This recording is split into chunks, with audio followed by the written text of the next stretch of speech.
उल्हासनगरात सामाजिक कार्यकर्ते आणि पर्यावरणवादी नेते सोनम वांगचुक यांच्या समर्थनार्थ विविध सामाजिक संघटना आणि नागरिकांनी आंदोलन केलं। छत्रपती शिवाजी महाराज चौकात झालेल्या या निदर्शनांमध्ये आंदोलनकर्त्यांनी केंद्र सरकार विरोधात जोरदार घोषणाबाजी केली।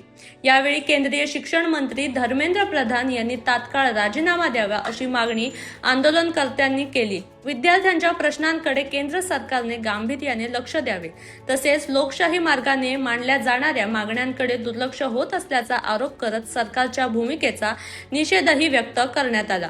आंदोलनात मोठ्या संख्येने नागरिकही सहभागी झाले होते।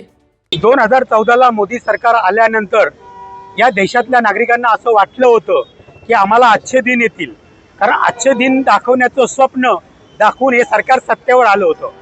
परंतु सरकार सत्तेवर आल्यानंतर सातत्याने विद्यार्थ्यांवरती अन्याय, नीटचे पेपर फुटणे, महागाई वाढवणे, लोकांचं आंदोलन दडपणे, लोकांवरती अत्याचार करणे, जो आपल्या पक्षात येत नसेल त्याला जेलमध्ये टाकणे, हेच कदाचित आजचे दिन असतील।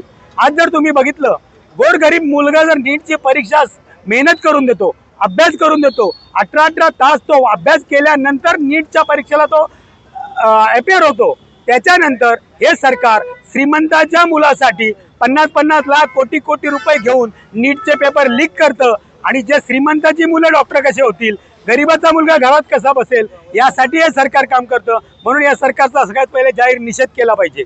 या सरकारच्या काळामध्ये गोरगरिबावरती अन्याय होतोय, गरीब विद्यार्थ्यांवरती अन्याय होतोय, शिक्षणाचं खाजगीकरण झाल्यामुळे आज जर तुम्ही बघितलं, सरकारी शाळा बंद पडत आहेत, सरकारी महाविद्यालय बंद पडत आहेत, सरकारी कॉलेजेस बंद पडत आहेत। मेडिकल कॉलेज जर तुम्ही बघितलं तर खाजगी मेडिकल कॉलेज जास्त प्राधान्य आहे आणि खाजगी मेडिकलची फी जी आहे तो माझा झोपडपट्टीतला विद्यार्थी भरू शकत नाही।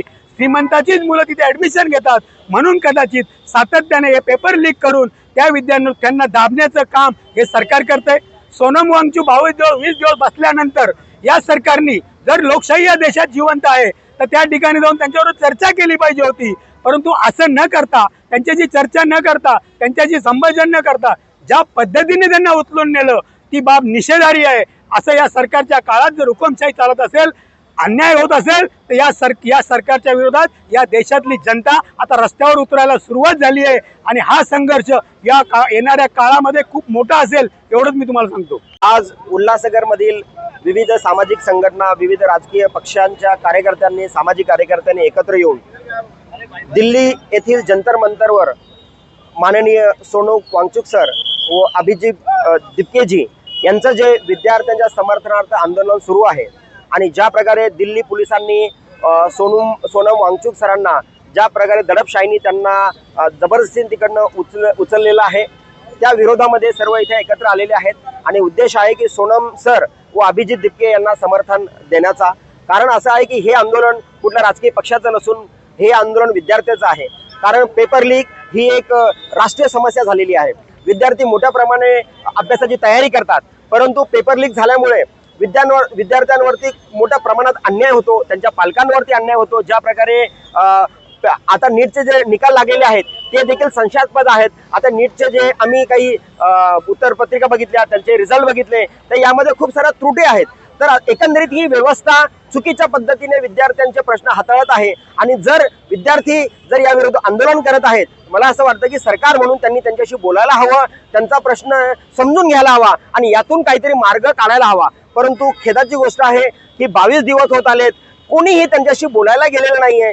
या उलट हे आंदोलन दडपून टाकण्याचा प्रयत्न आहे। तर मला असं वाटतं की आम्ही सर्व विद्यार्थी चळवळीतून आलेलो आहोत, विद्यार्थ्यांची आमची नाळ जुडलेली आहे आणि कुठलाही पक्ष म्हणून नाही तर एक विद्यार्थी म्हणून विद्यार्थ्यांची आम्ही त्यांच्या प्रश्नाशी सहमत आहोत। हा प्रश्न सुटला पाहिजे, याच उद्देशाने आज आम्ही सर्व इथे एकत्र आलेलो आहोत आणि सोनम सर व अभिजित दिपके यांना आम्ही समर्थन करतोय, या विद्यार्थ्यांच्या आंदोलनाला समर्थन करतोय। विद्यार्थ्यांचे हे प्रश्न नक्की सुटले पाहिजे आणि जो पेपर लीकचा मुद्दा आहे, निश्चितच सरकारने कुणाची तरी जबाबदेही निश्चित केली पाहिजे, जेणेकरून यानंतर कुठल्याही प्रकारचे असे अनधिकृत कृत्य घडणार नाही, पेपर लीक होणार नाही, याची खबरदारी सरकारने घ्यायला हवी। म्हणून आम्ही सर्व आज आंदोलन करते एकत्र आलेलो